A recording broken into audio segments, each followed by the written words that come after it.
Hello दोस्तों, नमस्कार। मैं अभिषेक कसाना आपके अपने ही चैनल पर स्वागत करता हूं। दोस्तों, सीटेट का एग्ज़ाम होने वाला है आपका अब जुलाई में, जिसकी डेट सब चीज़ फिक्स है। फॉर्म भरने की भी डेट आ चुकी है। लेकिन अब हमारे सामने प्रॉब्लम है दोस्तों दो। पिछले 2 साल से हम, यानी कि 2 साल से मैं बात करूं, 2 साल से मतलब है मेरा कि 2 बार जो एग्ज़ाम हुए हैं पिछली बार। एक तो आपका 21 जनवरी 2024 को एग्ज़ाम हुआ है, और एक हुआ है दोस्तों आपका 20 अगस्त 2023 को। 2 साल हो गए दोस्तों।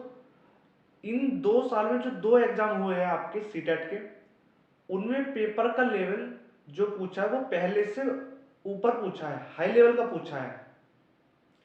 तो ऐसे उसमें क्या है कि पेपर जो पूछा है हाई लेवल का, पेपर में बच्चे पास भी कम हुए हैं। क्योंकि पहले क्या था कि तैयारी बच्चा उतनी ही करता था जितने पहले एग्जाम में पूछे गए पीवाईक्यू, उनकी प्रैक्टिस करके ज्यादा था। लेकिन अब क्या हुआ, सिलेबस में थोड़ा सा बदलाव हुआ है।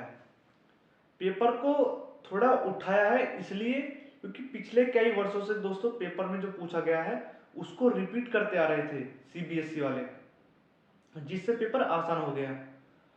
अब मैं बताऊं आपको कि पेपर में दोस्तों, मैं पिछले साल का जो रिकॉर्ड लिखा है मैंने, जस्ट अभी जो आपका 21 जनवरी को एग्जाम हुआ है, मैंने पूछा कि देखा कि जनवरी 2024 का एग्जाम है। कुल फॉर्म पड़े दोस्तों आपके 26 लाख कुछ, ठीक है, 26,93,526। ठीक है दोस्तों। अब 526 जब आपके फॉर्म पड़े, उनमें से जो पेपर दिया है वो दिया दोस्तों आपके 22,76,4 लाख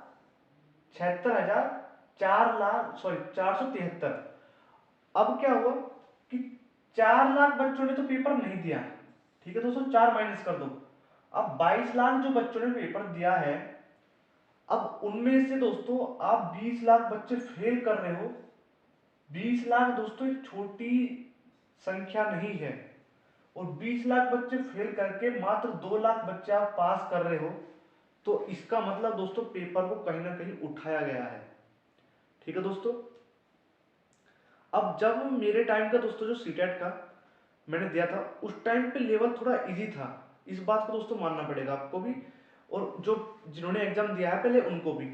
शायद वो इस बात को ना माने कि हमारे टाइम पे पेपर इजी आया, ठीक है, लेकिन मैं इस बात को स्वीकार कर रहा हूँ कि हमारे टाइम में थोड़ा पेपर इजी आया था, जिसकी वजह से ना लगभग सभी बच्चों का पेपर क्लियर हो जाता है। ठीक है।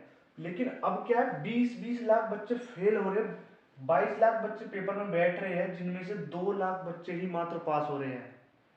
तो दोस्तों अब उसका कारण क्या है, कारण बताऊंगा, रणनीति क्या रहनी चाहिए। अब दोस्तों, अब आपके मन में सवाल होगा कि पीवाईक्यू करने की जितनी हो सके उतनी प्रैक्टिस करो। दोस्तों वो जमाना गया जब पीवाईक्यू की मात्र प्रैक्टिस करने से आप सीटेट को क्वालिफाई कर लेते हो। क्यों? क्योंकि अगर पीवाईक्यू की प्रैक्टिस करने से आप सीटेट का एग्जाम निकाल लेते हो, इस भ्रम में हो, तो यहां भ्रम दूर हो गया दोस्तों। क्योंकि लगभग सभी बच्चे जो 21 जनवरी 2024 को एग्जाम हुआ, इसी भ्रम से गए थे पीवाईक्यू की मात्र प्रैक्टिस करने से।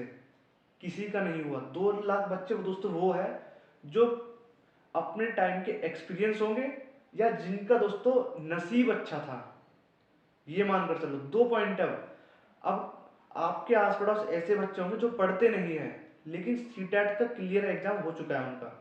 अब कारण दोस्तों ये है, कुछ पर्सन उनको आते हैं और कुछ पर उनकी किस्मत खेल गई। उन्होंने जिसको भरा वो बिल्कुल सही, क्योंकि नेगेटिव मार्किंग है नहीं, इसलिए सभी क्या करते हैं, कोशिश करते हैं कि पूरे के पूरे अटेम्प्ट करें।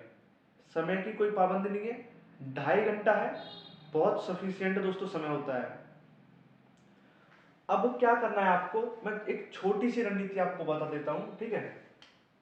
पेपर कठिन क्यों आया वो मैंने आपको बता दिया। ठीक है। क्योंकि पिछले कई वर्षों से जो आपका पेपर है वो एक सीमित जो सिलेबस होता है सीबीएसई का, उस पर ही पूछा जाता है। लेकिन अब सीबीएसई वाले उससे उब गए हैं। अब उब गए तो उन्होंने थोड़ा सा चेंज कर दिया, कुछ टॉपिक को इन्वॉल्व कर लिया, जिसको हम अपनी जो हमारी क्लासेस चल रही है सीडीपी की, उसमें हम आपको उन टॉपिक को करा देंगे। अगर आप नहीं देख रहे तो देख लेना दोस्तों। ठीक है। अब रणनीति क्या रहनी चाहिए दोस्तों? सबसे पहले तो मैं आपको यही कहूंगा कि आपका जो एग्जाम है वो जुलाई में है, ठीक है, जुलाई में है। अब क्या चल रहा है दोस्तों? आपका मार्च चल रहा है, मार्च चल रहा है। कोशिश करो दोस्तों आप अप्रैल के अंत तक सिलेबस को कवर कर लो। सिलेबस अप्रैल के अंत तक हम भी यूट्यूब पर फ्री आपको अप्रैल के एंड तक सिलेबस को कंप्लीट करा देंगे। उसके बाद क्या है, हम कराएंगे दोस्तों आपको प्रैक्टिस फिर, यानी कि अप्रैल मई में करानी शुरू कर देंगे दोस्तों आपकी प्रैक्टिस। प्रैक्टिस वही होगी जो सीबीएसई पूछ सकता है फ्यूचर में, क्योंकि सीबीएसई ने कुछ टॉपिक को इंक्लूड करा है अपने पैटर्न में। तो ये थी दोस्तों छोटी सी बातें जो मुझे आपको बतानी थी कि कितने बच्चे पास हुए हैं और कितने फेल। पेपर कठिन आ रहा है अब, इसलिए पेपर को हल्के में मत लेना। ठीक है दोस्तों, धन्यवाद।